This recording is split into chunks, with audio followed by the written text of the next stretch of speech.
স্বাক্ষর জাল করে কুলাউড়ায় ইউনিয়ন বিএনপির দুই নেতার বিরুদ্ধে অপপ্রচার। মৌলভীবাজারের কুলাউড়ায় বিএনপি দুই নেতা বহিষ্কারের ভুয়া প্রেস বিজ্ঞপ্তি দিয়ে অপপ্রচারের অভিযোগ উঠেছে।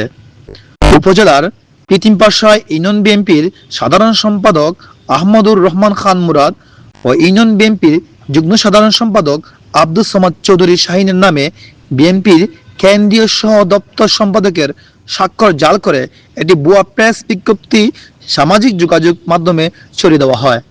এই বিষয়ে মৌলভীবাজার জেলা বিএনপির সদস্য সচিব আব্দুর রহিম রিপন বলেন, এটা কমপ্লিটলি ভুয়া।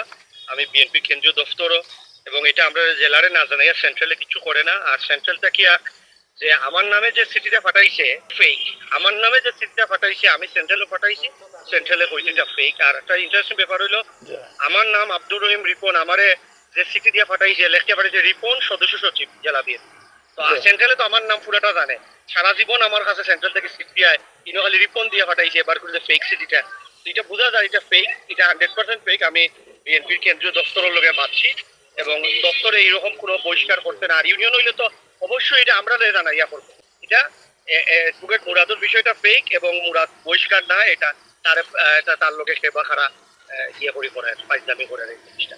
আমি ইয়েরে কই দিছি মুরাদকে বলবো যে ও যেন এটার বিরুদ্ধে আইনানুগ ব্যবস্থা নেয়।